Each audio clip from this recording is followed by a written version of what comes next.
18ನೇ ಲೋಕಸಭೆಯ ಸ್ಪೀಕರ್ ಸ್ಥಾನಕ್ಕೆ ಬುಧವಾರ ಅಂದರೆ ನಾಳೆ ಚುನಾವಣೆ ನಡೆಯುತ್ತೆ.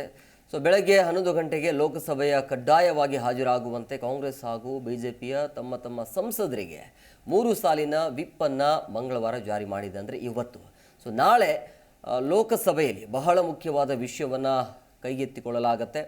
ಲೋಕಸಭೆಯ ಎಲ್ಲ ಕಾಂಗ್ರೆಸ್ ಪಕ್ಷದ ಸದಸ್ಯರು ಬೆಳಗ್ಗೆ 11ರಿಂದ ಸದನವನ್ನು ಮುಂದೂಡುವವರೆಗೂ ಅಂದರೆ ಎಲ್ಲಿಯ ತನಕ ಮುಂದುವರಿಕೆ ಆಗುತ್ತಲ್ಲ ಅಲ್ಲಿಯ ತನಕ ದಯವಿಟ್ಟು ಸದನದಲ್ಲಿ ಇರುವಂತೆ ವಿನಂತಿಸಲಾಗಿದೆ. ಪಕ್ಷದ ನಿಲುವನ್ನು ಬೆಂಬಲಿಸಿ ಅಂತೇಳಿ ಕಾಂಗ್ರೆಸ್ ಮುಖ್ಯ ಸಚೇತಕ ಕೆ ಸುರೇಶ್ ಅವರು ಸಂಸದರಿಗೆ ವಿಪ್ ಜಾರಿ ಮಾಡಿದ್ದಾರೆ.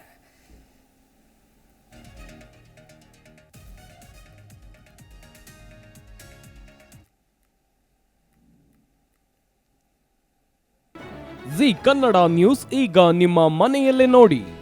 ಎಲ್ಲ ಕೇಬಲ್ಗಳಲ್ಲಿ ಈಗ ಲಭ್ಯ.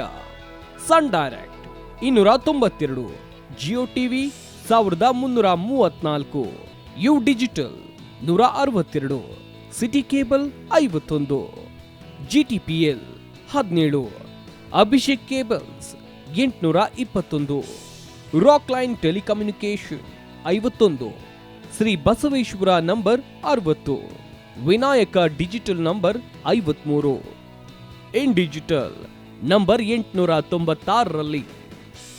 ನಿಮ್ಮಿಸ್ತದ ಜಿ ಕನ್ನಡ ನ್ಯೂಸ್ ನೋಡಿ ಆನಂದಿಸಿ.